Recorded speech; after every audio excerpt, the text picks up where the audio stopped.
Just want to give a big shout out to firefighter Steve Brunette.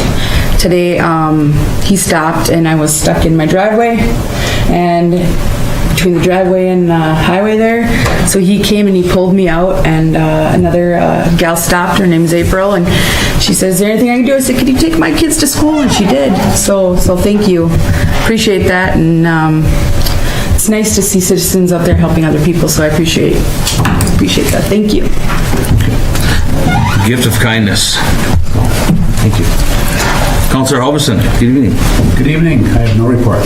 No report. Myself, I have no report this evening. Besides, the weather is great outside and everybody's happy about it. Sorry, it's not funny. That's it. All right, ambulance director, Tiffany, anything to report? No report. Oh, thank you. Fire Chief Chris Masucci is out tonight in training. Police Chief, Vern Manor. I'll keep that going. Yeah. No report. Building official, Mandy, good evening. No report. City engineer. No report. Johnson, thank you. Public Works, Larry. I got you. See, this time you got something. If I don't tell you now, you'll wake me up in the morning.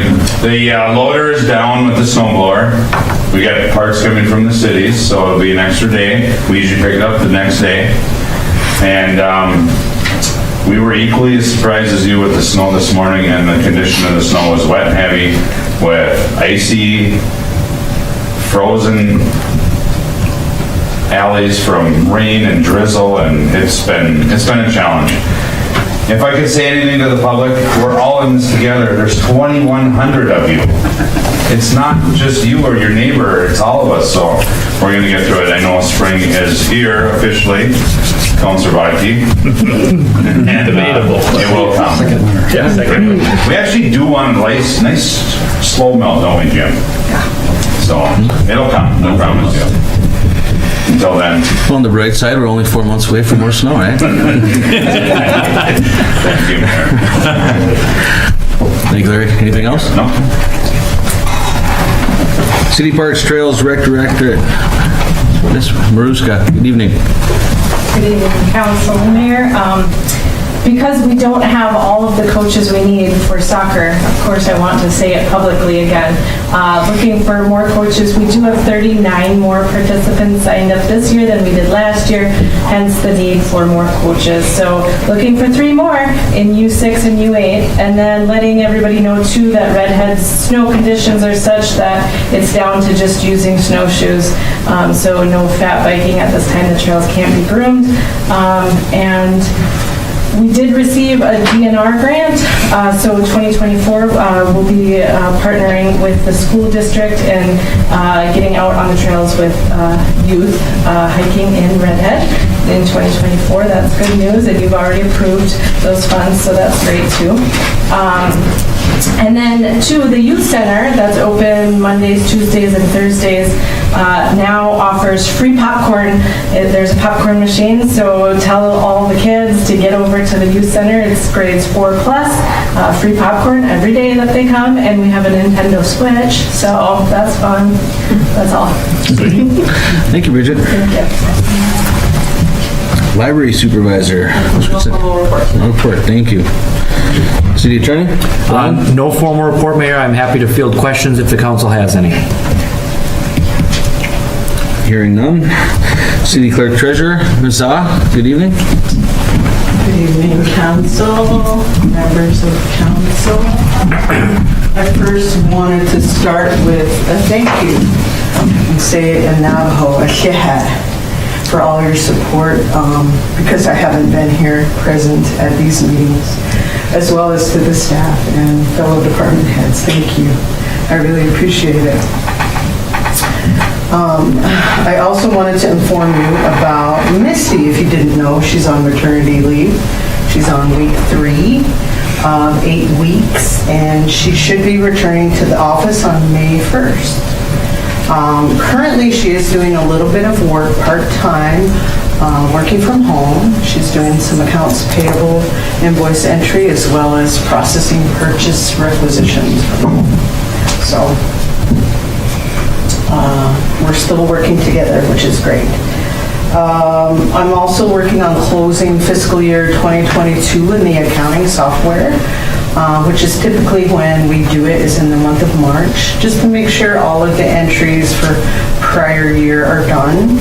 And then we'll upload the budget for fiscal year 2023. So it's just part of our normal process. And I just wanted to give you a heads up, budget amendments are on schedule for April 2023. So that's all I have. Thank you. And congratulations to Misty. And I'd also like to jump on, just elaborate and commend all the staff about how great of a relationship you all have together and the cohesiveness. So it's, it helps the city move forward. Easy Vern. City Administrator Scraba, she's gone this evening. Again, she was testifying down in St. Paul on our behalf. I have a feeling she's probably going to be down there again in a couple of weeks to testify for funding that's out there for public safety. So, doing a lot for the city. Thank you, Steph.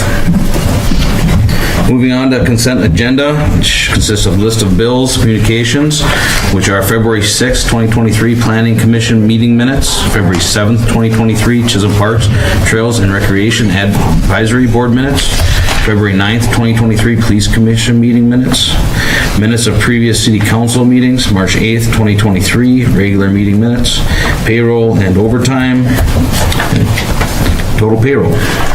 So unless there's anything that needs to be changed or amended, I would look for a motion to approve consent agenda. Motion. Thank you, Travis. Support. Thank you, Marty. Any further discussion? All those in favor? Aye. Opposed? Motion carries. No unfinished business. Moving on, Chief Manor. Good evening. Good evening, Mr. Mayor and Council. Thank you. Just quickly looking for a motion for the council to grant the request from the Northern Track CPD Club for their May ride, May 20th, just closing Lake Street, that 2-block area from 9 to 11 so they can assemble and then we escort them out of town. It's an annual thing we do, but closing of Lake Street, as you know, it takes prior council approval, so. Perfect. Unless there's anything further than that, not a good event that brings a lot of people in the community. I'll make that motion, Mr. Mayor. Thank you, April. I'll second. Thank you, Jed. Any further discussion? All those in favor? Aye. Opposed? Motion carries. Thank you. Thank you. Moving on, Bridget. Welcome back. Thank you. Tonight I'm looking for approval to accept funds to offset the cost of Chisholm Summer Rec Program from the Vulcan Township Board for $1,500. Well, excellent. Now look for a motion to approve resolution 0323-22. Make that motion. Thank you, Cheyenne. Second with a thank you. Thank you, Vulcan Township.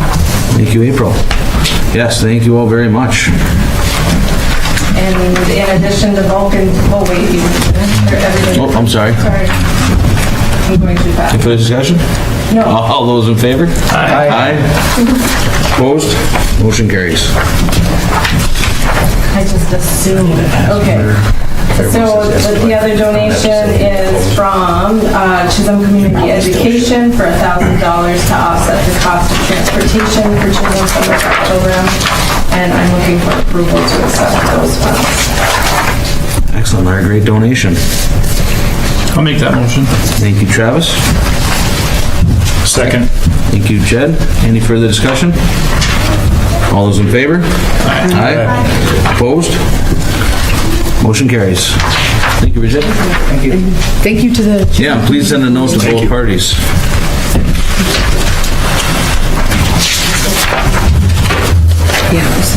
Moving on. Eileen, good evening. Good evening. Members of council, I wanted to remind you about our upcoming local board of appeal and equalization meeting on Tuesday, April 18th at 4 p.m. As you know, the St. Louis County really heads that particular meeting. The council facilitates it, engages with the community. We have 3 council members trained to serve as officially trained members as part of the LBAE meeting, which I named on the memo. We will be publishing a notice for this meeting on 2 occasions, on April 5th and April 12th in the Mesabi Tribune. I've received all the materials from the county to conduct the meeting, all the forms, all the certifications, all the information required that I will share with the council.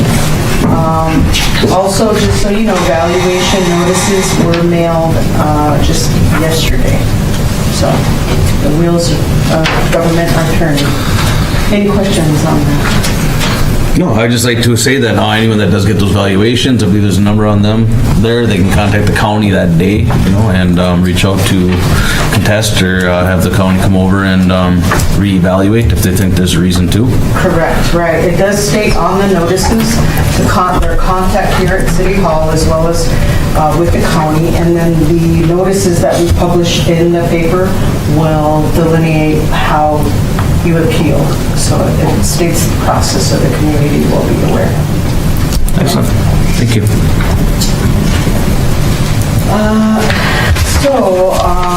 For the fourth quarter presentation, I do have some slides I wanted to share, but I don't know if we can do it since Zoom is being conducted on the laptop. If not, then that's okay. I just want that everyone has a copy of what I want to present. Are they on this? Yeah. You want me to try? Or you want to? That'd be great. Yeah. Take the old on. I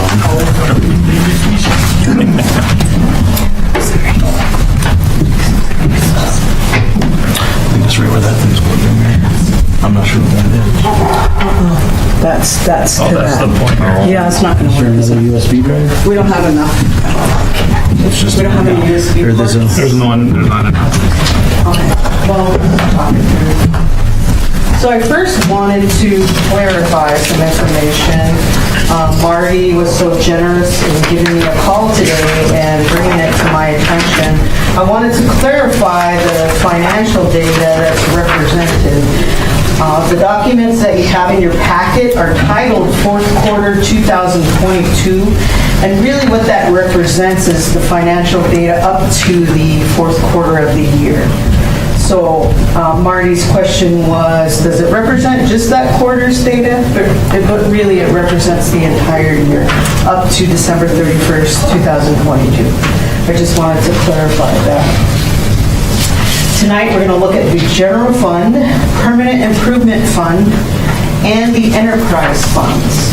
Also included in your packet is the cash balances that the city has as of 12/31/2022.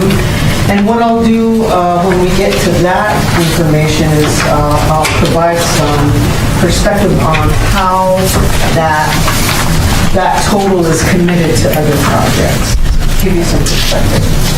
I also wanted to go over the integrity of the preliminary data. Is very important for council to consider.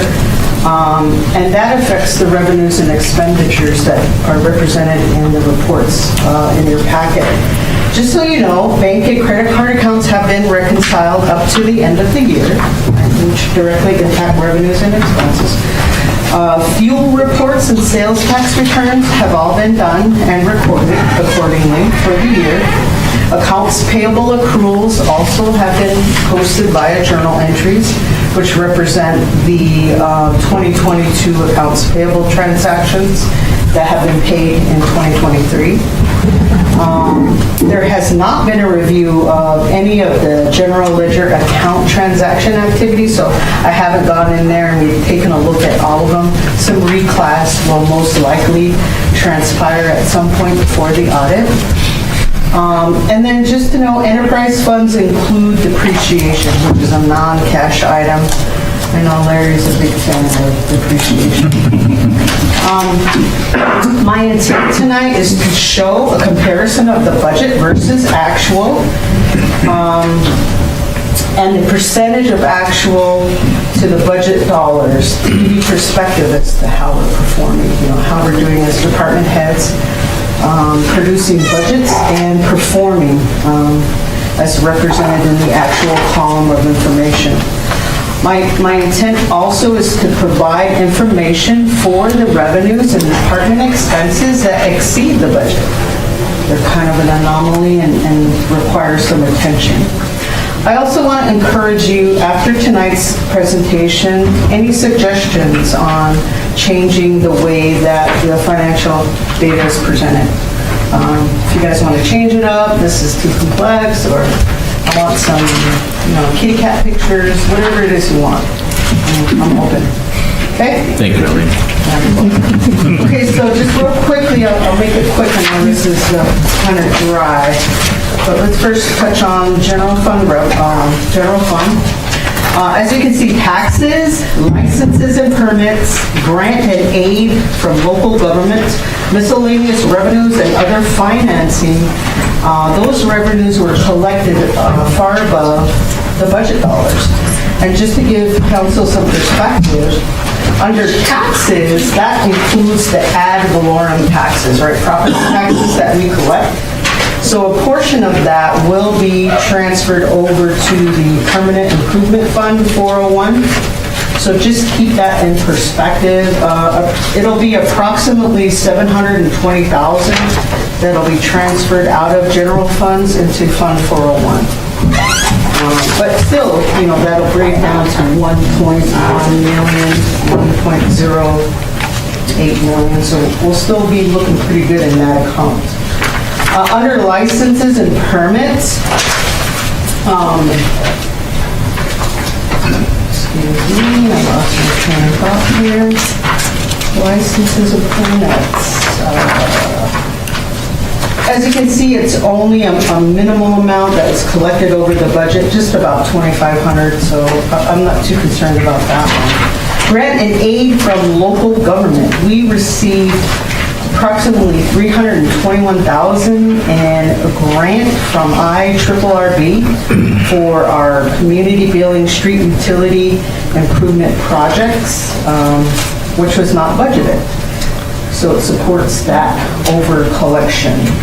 Under miscellaneous revenues, we had some storage lease revenues that were generated, as well as the payment from SCH, the settlement that you received. Gambling revenues are coming in, they're very consistent. And just so you know, Travis, I have all that documentation, just haven't put it all together. So That's awesome. that one was about just over $10,000. Larry also initiated some Minnesota Power rebates, which were about $4,000. And we received a grant for the library from the United Way. Also, there's some reclassing that needs to occur in this miscellaneous revenues. It's kind of a catch-for-all for things that we're not really sure about. So it contributed to that over-collection at 215% approximately. So under other financing sources, this is where we receive any insurance reimbursements. So any accidents or property damage, will receive a reimbursement from the League of Minnesota Cities, and we'll receive it in that revenue account. So we received $70,000 approximately, and our budget was $20,000. So I don't know if that's really a good thing, right? It's kind of a reflection of bad things happening. So, any questions on the revenues? Okay, so under, let's see. I wanted to go over just some of the really big ones, unless you would like me to go all through them, all of them that I've identified here as performing over their budget in regard to expenses. But I'll just point out a few things. We had a few retirees that retired last year. That would have been Larry Pervenancy as well as Margaret. So their health care savings plan allocation would hit those particular departments that their wages were paid through. And because the longevity of their service here was substantial, their healthcare savings amount was quite substantial. So those are typically unbudgeted amounts. But going forward, as department heads, we're all aware of that, to be conscientious of any of those kinds of activity happening going forward and include it in our budgets. So, also there was some purchases that I wanted to share. Let's see. We did some repairs in the General Government Buildings Department, the sewer lateral repairs along West Lake Street. That was approximately, I didn't detail the dollar amount, I apologize, but that was a major contributor to overspending the budget, exceeding our budget. I don't want to say overspending, but we exceeded our budget. Also, the Honeywell quarterly payments we make, there was an annual facility upgrade. I don't know if Mandy wants to comment on that. We also paid 5 quarterly invoices. So this would reflect on the GL activity review that I haven't done, right? We should only have 4. So one of them is a prepaid, so we'll have to do a reclass. Some other highlights would be in the fire department, we make an annual, we issue a check to the Chisholm Fire Relief Association for the supplemental benefit reimbursements, and it's about $27,000 to $30,000. But we collect those revenues. We just typically haven't budgeted for that payment, so it's probably something we should do going forward. So it pushed the fire actual over the budget amounts. Let's see, any other significant ones I wanted to share? Under the building inspection, we had 6 demolition projects totaling about $62,000. Our budget was at $30,000, but the majority of those demo projects were funded by IRRB, I believe. Is that correct, Mandy? Right, so we just had more projects than we anticipated. Is that correct? Okay, thank you. Let's see, Larry. Under the street lighting department, we purchased a light control box. Is that the one that was damaged? Yeah, 22,000, yeah. Okay. We got reimbursed. Yep. Let's see, just a couple more I wanted to share that were substantial.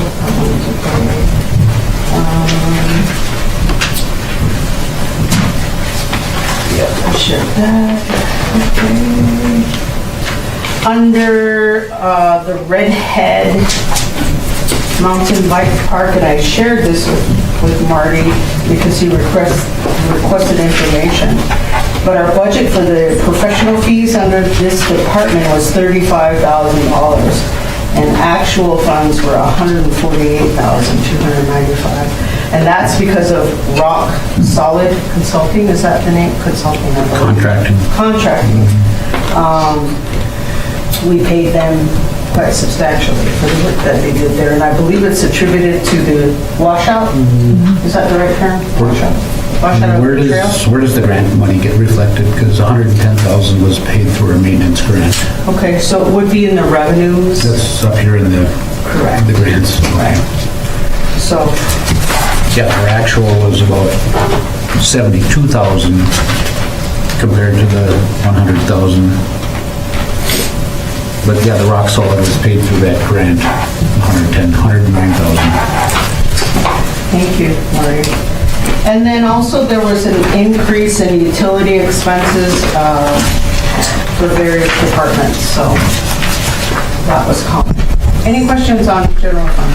Just a quick, the fire department, that contribution for the Relief Association, I think that's only like $6,000, That's isn't in it? addition to 29,000. So we receive monies from the county, or I don't remember the precise agency. I know it's through the state, right, from the Department of Revenue. But it's an annual thing that we have to remit within 30 days. So 6,000 is the normal amount, which Jason puts into your, I forget the name of the financial instrument, but it's something that he does every year. Yeah. But this year was a little bit bigger. No, the 29 is normal. It's called a supplemental benefit reimbursement that we get from the state. And it's about 27 to 29,000 every year. So the 6,000 is an actual expense, right? Right. So if somebody retires, we have a retirement set up, and the city's liable for that if we're not proactive with our account. So if we let that go too low when somebody retires, the city's actually, so that's why we try to keep that up. And yeah. Any other questions on that? Okay, Permanent Fund 401, this is where all our infrastructure is funded and allocated. And as you can see, we didn't have much activity. The majority of the information that's represented on this quarterly sheet is reflective of the public safety building. For example, under the intergovernmental revenues, that is majority related to public safety building, the state bond, the congressional spending. So as you can see, there's only 264 actual collected, which was related to other revenues not associated with the public safety building. Similarly, other expenses, you see under general government building, 9.2 million. We only spent 339,000. So just to give you some perspective, that's where all of those big projects are housed, which include all the highways, I'm sorry, not the highways, but just the street and mill and overlay work, as well as the chip seal and seal coat work that is done. Any questions on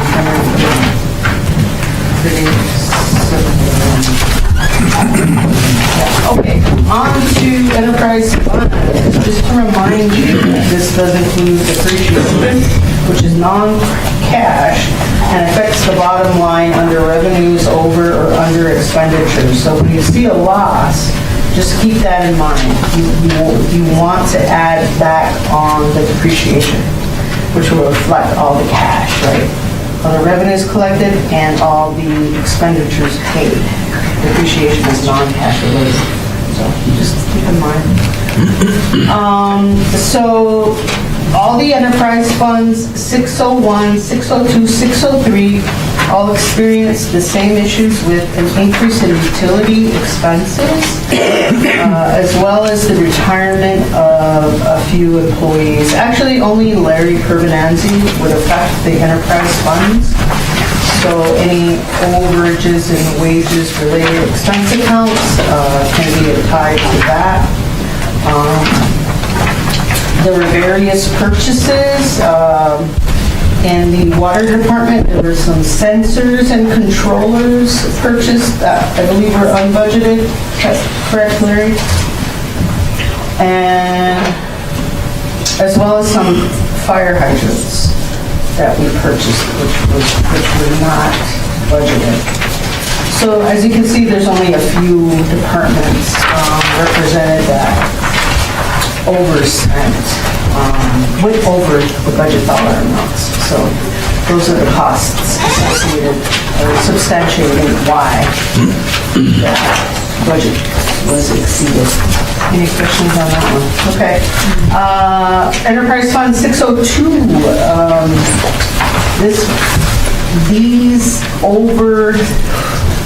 These expenses paid in excess of the budget can be tied to central item range sanitary sewer district costs. as well as St. Louis County solid waste. These are the credit card, no, I'm sorry, I'm in the wrong department, I apologize. Yeah, and then also utility expenses. So can support why expenses were more than budget in sewer department. Under the refuse department, under refuse disposal, this is the reason that we went over our budget is because of the St. Louis County solid waste. We had a lot of activity. This is when we take the trash to the facility and we utilize our credit cards. So our drivers use the credit cards to pay for those dumps, so it just seemed it was a lot more. No, I wouldn't say a lot more, but, well, 34,000 more than the budget, so. Do you have any comment on that, Larry, as to why it was over budget? It was a busy year, Busy year. but the revenues are up as well, so it always reflects. Correct. Just like campground. Exactly. So, and that's a reflection of the pricing set by Public Works. Under Enterprise Fund 610, the campground, it did very well. As you can see in the revenues, the lockbox, I believe, was budgeted from previous years, but that was made up in the Camp Life revenue, which far exceeded the budget of $80,000. And the lockbox represents people making payments of cash or checks, I believe, in a physical lockbox that's over at the campground office. So it makes sense that people are using it less. And then the campground expenses, we overspent, and that was because of an increase in utilities, as well as retirement payment to the healthcare savings plan for Mr. Permanente, and the purchase of some picnic tables, which were paid for with a corresponding grant. Okay. Any questions on that? I had a question about the refuse. Oh, sure, yeah. Just, you said the $34,000, was that credit card fees that our drivers would use when they dump for the county? Correct. That's how they pay when they go through. Not actual fees, but actual tonnage. Don't pay by the ton, Jeff. Right. So it was a busy year, so the tonnage was up. Oh, okay. I apologize. Okay, Paying for the service, not the fees. Yeah, okay. We don't pay any fees for a credit card. perfect. Sorry about that. Thank you. On the campground, Yes. the lockbox, is that made of gold?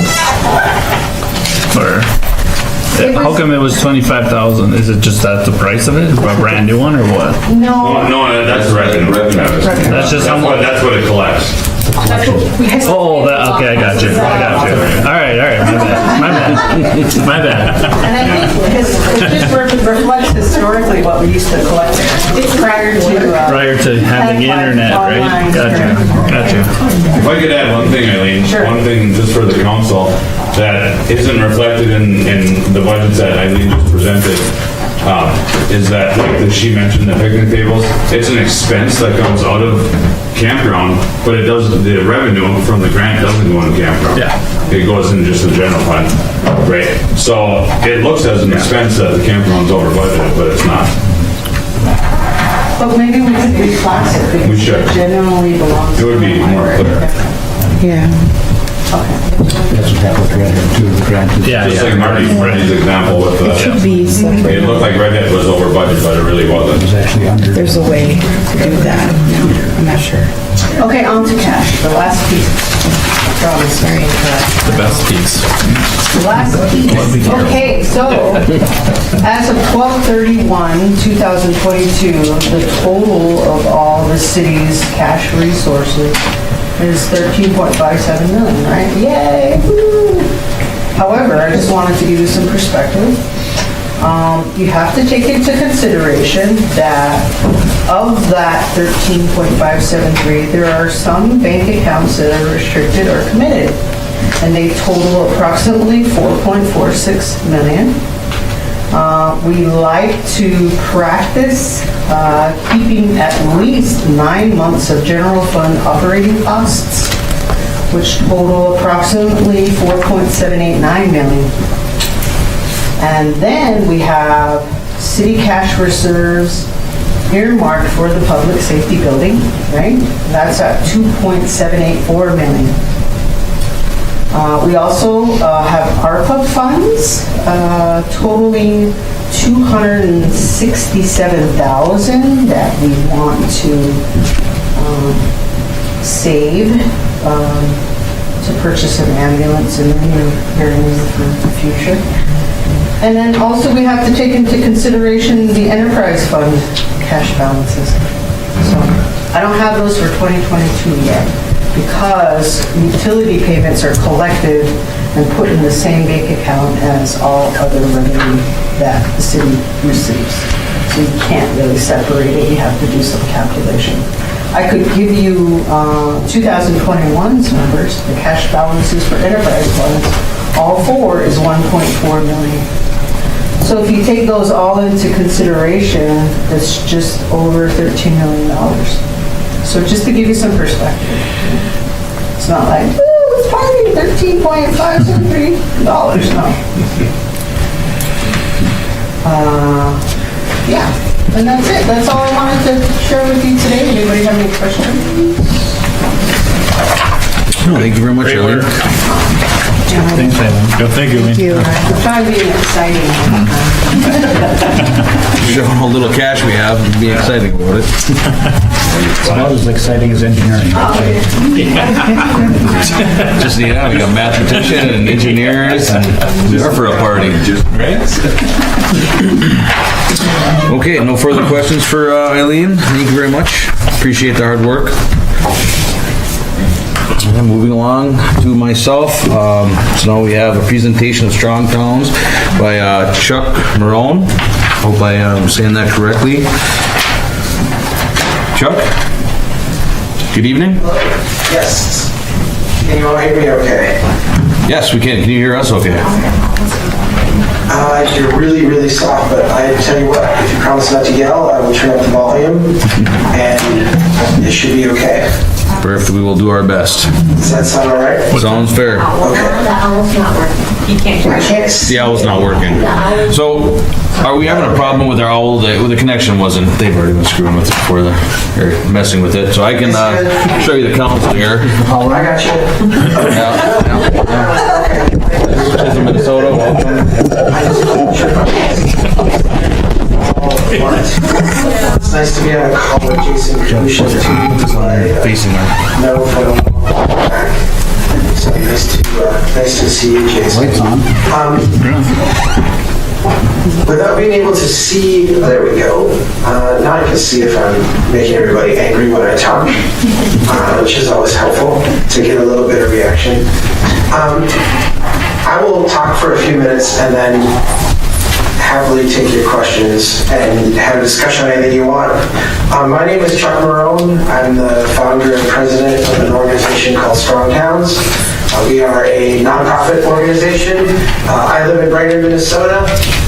This is where our organization started, but there's 19 of us working all over the country, advocating for a bottom-up approach to growth and development and public investment. My background, I'm a civil engineer, I'm a land use planner, and Strong Towns got started because a lot of the projects, well, not a lot, all the projects I was working on as an engineer and as a planner, I found and discovered were making the cities that I was working for less prosperous financially. They were having an adverse negative impact, and these are the standard kind of projects that we all work on. And I started a blog back in 2008 to explore these ideas. The Blandon Foundation actually stepped in once we started our 501c3 and gave me some startup money to figure out what we are, what Strong Towns would become. That was back in 2011. Today we have over 4,000 members, about 2.5 million readers every year of our stuff online. We're working with cities all over the country to help them understand the financial implications of their development pattern and do things in a more bottom-up way. I got involved with all of you through the Blandon Foundation. I've been having, for many, many years, having ongoing conversations with the Blandon Foundation. They have been very helpful to us as an organization. They've been very generous to us. We also try to be generous to them with our time and our expertise. They certainly care about the cities on the Iron Range and the future of those cities, and we've done a number of engagements with them. Last year, we were working on a program with a county and ultimately a number of other cities across North America, including one in Alberta, Canada, one in Oklahoma, on a program that we call the Community Action Lab. The Community Action Lab has 3 different components to it. The first component is a broad public engagement and education type of process. We do a lot of media. If you're not familiar with Strong Towns, strongtowns.org is our website. We publish 2 or 3 articles every day. We have 3 different podcast streams. We do a lot of video work. We do a lot of public education on growth and development, particularly from a financial impact side.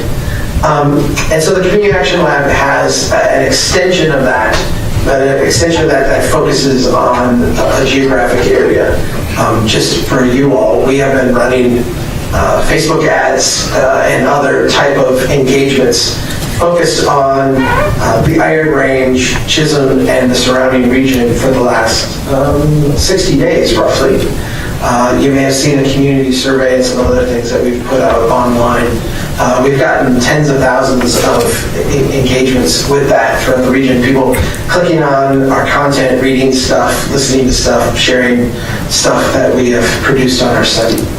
I know we have an event scheduled for April 4th, and our hope is to invite not just members of Chisholm, but members of the region in to participate in that sharing of information. The second part of the Action Lab is a training, and we actually kind of call this coaching internally. How do we help people who are active in the community working on problems? How do we help take the challenges and the problems that the community is working on and reimagine those or think about those in a different way through a Strong Towns lens?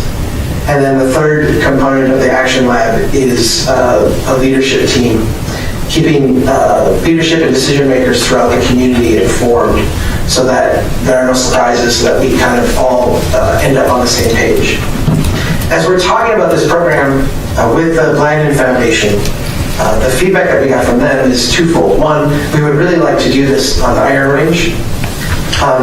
And 2, what kind of place would be the best fit for this? And originally, they came to us and said, we have a couple places that are really, really struggling to do things. Would you be interested in working with them? And our response was, no. We're not like a rescue unit. We don't come in and fix places that are broken. Tell us the place that is doing the best work, and we would like to partner with them and see where we could potentially help them, kind of walk alongside that community and understand what they're doing, what they're working on, and where they're having great success, and see how we magnify that. But then also kind of hold them up to others as an example that others can copy. And the response we got right away was Chisholm. The Blandon Foundation, and I'm, have had some talks with them about this, but I'll just say from a vague sense, thinks a lot of your community, thinks a lot of the things that you're doing, thinks that you would be a great model and example for others. And so they asked us to partner with you on a year-long Community Action Lab engagement to see if there are instances where we can A, learn from you, B, help you, and C, I think, just progress together in a way that can also be a model and an example for others to copy. Maybe we'll just end by saying, I don't think, I think that we have some skills and some expertise and certainly some access to data and experts and other things that can be of assistance to you. I don't think we know more than you, and I certainly don't think we know more about Chisholm than you do. I am as excited to learn from you and what you've done as I am to share thoughts and ideas and insights. And there's no part of me or our team or this program that thinks we're going to come in and, fix Chisholm and you guys are doing things incorrectly. Quite the contrary. We actually have been told that you're very smart and very bright, you're doing things really well. And to the extent that we can, with a light touch, not taking up a ton of your time and energy, we're very cognizant of having this be a good return on your time investment too. And to the extent that we can come and work with you and help accelerate the great things that you're doing, we want to make that happen. I do know that the Blind Foundation, and I don't speak for them, but I do know that they're very interested in not only the stuff that you're doing, but in supporting and accelerating the work that you're doing as well. And so I do think that there are opportunities for us if we can find projects and things to work on together that really fit the things they're trying to model for other places, that there's an opportunity for them to be involved even more deeply and even after our engagement would be done with. So with that, let me just say that I'm really excited to come up there on the 4th and have a broader dialogue. I think we have some things scheduled for the next day that would maybe be a more intimate conversation with staff and community leaders and less of a larger public engagement. And then my team is kind of ready to go. We've been doing this program in other communities for almost 3 months now, and I've seen a lot of success and a lot of also, there are always things to work through and always things to learn from each other. We're real excited about the idea of doing this in my backyard, in a part of the world that I care about deeply, and getting to know you a little bit more. So let me stop there, and if there's any questions or anything you want to throw out, I'm more than happy to chat. Well, thank you very much, Chuck. Definitely appreciate the kind words. It's good to know that people are taking notice, and we are a very busy community, very proud community, and very well involved. So it's good to know that it's noticed. My question is, what does that partnership look like, financially? Well, in every other place that we have worked in, the financial part has been paid by the city. They've actually asked us to come in and work with their staff and work with their team. In this instance, the Blandon Foundation is paying 100% of our costs. So beyond whatever time you all would invest in this, and beyond whatever, having the city hall open so we can have a meeting, that kind of thing, there's no direct cost to you to participate. Did that answer your question, or was there? No, that was a very good answer. I like that. I think that'd be great. Everything that we're doing, we need consultants every time we have a project. Every time we, want to do something, we have to do research, and kind of sounds like you're, a good bridge for that. Where are you April 4th? We hope to be as an organization. So yes. I missed that. Where are you April 4th? The senior center. Right here? Senior Center. April 4th. Senior Center, 5:30. And who's invited? That's Everyone? the public engagement, right? Okay. Is there something going to be out in the... Was that question directed at me? I apologize. Was it who was invited? Yes.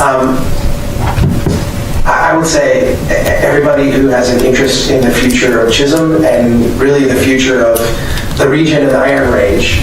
On the evening of the 4th, we're going to have a broad conversation. We've got some stuff to share with everybody, and certainly take questions and have dialogue. The next morning will be more intimately focused on Chisholm and a more kind of action-oriented kind of conversation. But big picture, please invite anybody who would have an interest. We'll make it a fun social evening. Anticipate a full house. You might need Hopefully. Special meeting. Sure. Yeah, Susan, we make a note, so we can, make that a special meeting for us? Tuesday, April 4th at 5:30 at the Senior Center. Actually, I have no further questions. I think that's a great, I believe it's a good tool for the toolbox. You can't have enough of it. And Blandon is gonna, they see, the advantage of having it, so they're gonna be investing in our community. Thank you. Excellent. Thank you very much, Chuck. Yeah, my concern was the Well, cost. thank you. And let me just give you one last metric of success. We will consider this successful. A year from now, you all say, that was a really good use of our time. So that's our goal for this whole thing. So let's start that on the 4th, and I look forward to chatting with all of you. Excellent. I could really see. Hold on, Chuck. I could really see this being applied to our concepts and our plans for trying to tie downtown to Red Head, along that 73 corridor. I mean, MnDOT should be involved with this too, because we've already been trying to talk to them about shrinking down that road and making land available for development along that corridor, because it's a big corridor with lots of room. We don't need 8 lanes of roadway through there. No, you don't. Exactly. Good comprehensive plan for tying Red Head to downtown and our trail system, and I can see this fitting perfectly into that, in the thought process. So I think we're the stakeholders, but I think we really need to drag MnDOT into this too and get their attention on this. We can make Chuck do that. Chuck, if you couldn't hear Councilor Halverson at the end there, was just talking about our plans, our comprehensive plan, tying the tourism overlay, Red Head Mountain Bike Park over on their side, and our goal and our vision of, expanding and building our downtown, so. Good point, Marty. I believe we have a copy of those documents, and our team's been kind of digging into them, so I'm certainly, the downtown vision is a great one, and hopefully we can help accelerate all that. Perfect. Anything else for Chuck?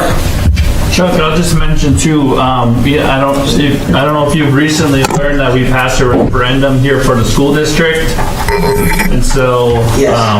tying that new one campus school district into the community too, and hopefully that can be part of that conversation.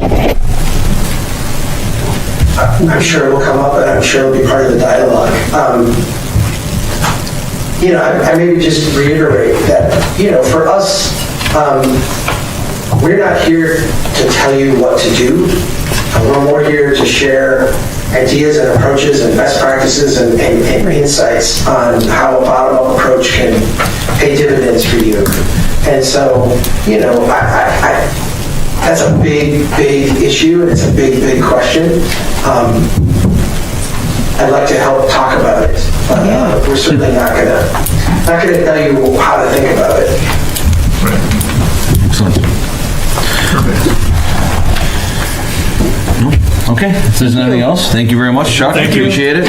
Appreciate the opportunity. Thank you. Thank you, everybody. See you on the I 4th. hope you're not getting the snow we are. No, barely got any. Everybody's happy up here. So are they just as upset in Brainerd with the snow? Very frustrated. Yes. We got like 5 inches yesterday, and it's the thick, heavy, nasty stuff. So, 5 yeah, It's a dusty. it's almost over, right? It's almost there. Take care. Have a good night. Thank you. Thank you. You too. Exciting. It's going to be very good. Okay, moving on to resolution 0323-24, Arrowhead Regional Arts Council. I should have just given this to Katie to start with, so would you please assist?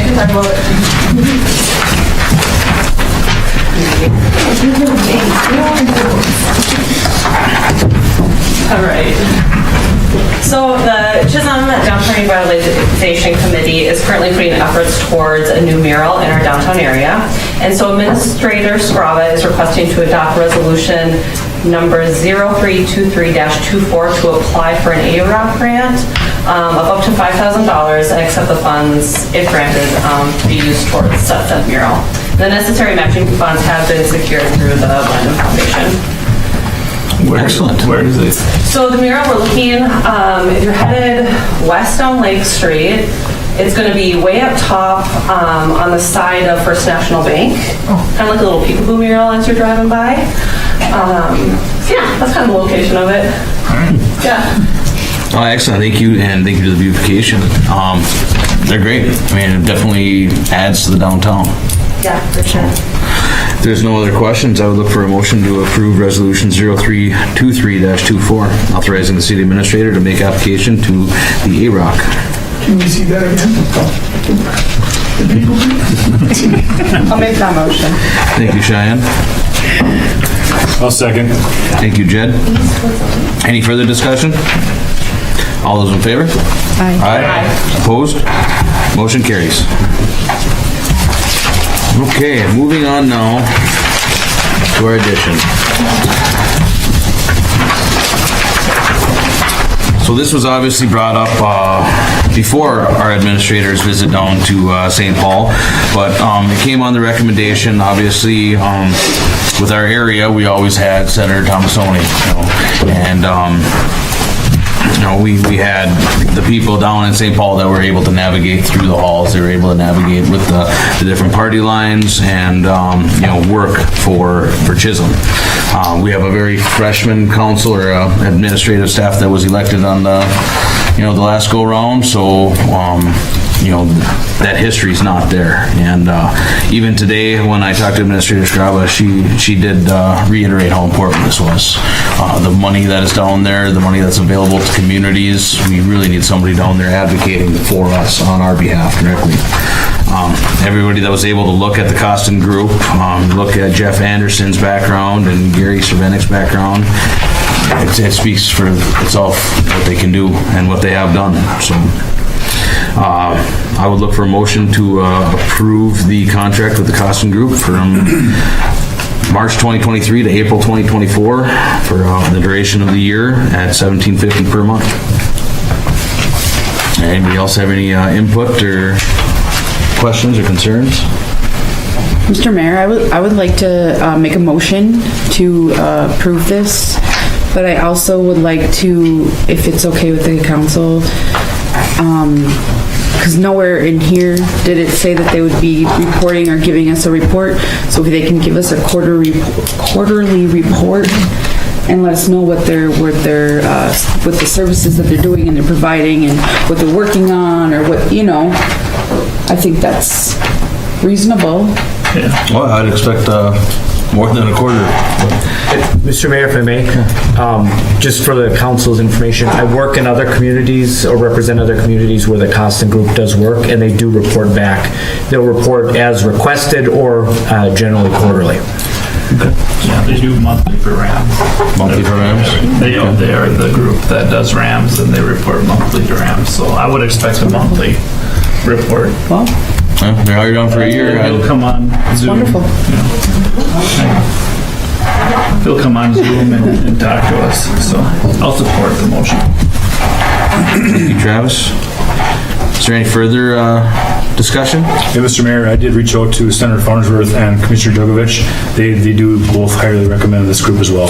Absolutely. And I believe Farnsworth met with Scrava this morning. And he sat down and, definitely Lizagard and Farnsworth and, Ego, they're definitely going to bat for us. And, but, it's good to have a little extra help.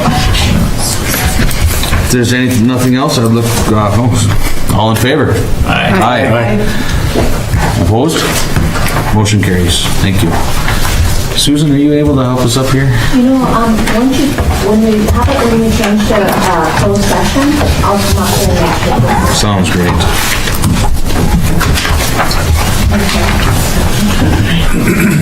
Well, anything for miscellaneous? No? Okay, I would look for a motion to recess to a closed session. I'll make that second. Thank you, Travis. Thank you, April. We should indicate that we're moving to closed session to receive attorney-client privilege information on the matter, residential property resources versus City of Chisholm. Noted. We're moving to a closed session to discuss, say it again? Attorney-client privilege. Information. Related to... You got it right there, why don't you just tell me that, Ben? Hang on. Related to residential properties. Related to residential properties pursuant to versus City of Chisholm. Versus City of Chisholm. Thank you, Brad. Aye. All those in favor? Aye. Aye. Opposed? Motion carries. I'm gonna grab a real quick break here. Yes. Computer with